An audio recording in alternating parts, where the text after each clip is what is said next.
یہ دنیا کی جتنے بھی معاملات ہیں انسان کو ہمیشہ اس پر رہنا چاہیے کہ پیچھے پردے کے پیچھے کون ہے.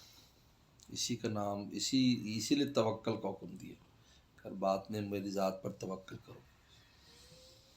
اس لیے کہتے ہیں ایمان اور اسلام جو ہے ان دونوں کا کمال توکل پر ہے. عجیب بات ہے. سبحان اللہ ماشاءاللہ. جو قرآن نے کہا یا قوم ان کنتم آمنتم باللہ فعلیہ توکلوا ان کنتم مسلمین. سبحان اللہ. اس کے تحت مفسرین نے بڑی خوبصورت بات لکھی ہے کہ آمنتم باللہ پہلے ہے، آخر میں ان کنتم مسلمین علیہ، درمیان ہے علیہ توکلو.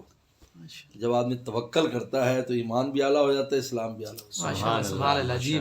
عجیب لگتا ہے. توکل اللہ کی ذات پر اس کو اعتماد. جیسے حدیث میں آتا ہے کہ ہاتھ کی چیز پر اتنا اعتماد نہیں ہونا چاہیے جتنے ذات الہی پر اعتماد. آپ کے ہاتھ میں کوئی چیز ہے تو آپ کے بس یہ ہے اب میں یوں کر دوں گا، اس سے زیادہ اعتماد اس پر ہو کہ اللہ کی ذات ہی کرے گی، یہ نہیں کرے گا. ماشاءاللہ. سبحان اللہ. تو پھر ایمان بھی کامل ہو جاتا ہے، اسلام بھی کامل ہو جاتا ہے. اسلام اعمال ظاہرہ اور ایمان جو ہے نا وہ باطنی کیفیات اور اعتقادات ہیں. لیکن ان توکل ان دونوں کے لیے عجیب بنیاد ہے. اللہ کی ذات پر بھروسہ رکھے، علی توکل. کوئی بھی معاملہ ہو اس میں پیچھے دیکھیں کہ پیچھے ذات کون سی ہے. آگے کچھ بھی ہو، کیونکہ خیر کو شر میں بدلنا، شر کو خیر میں بدلنا.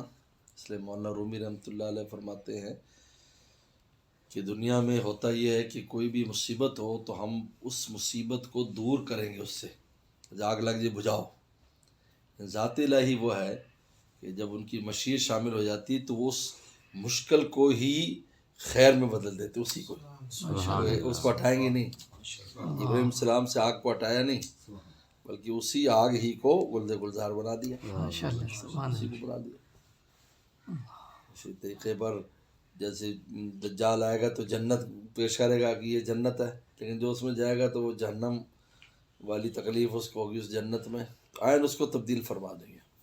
خیر کو شر، شر کو خیر میں بدل دیں گے. تو بہرحال عجیب ماشاءاللہ.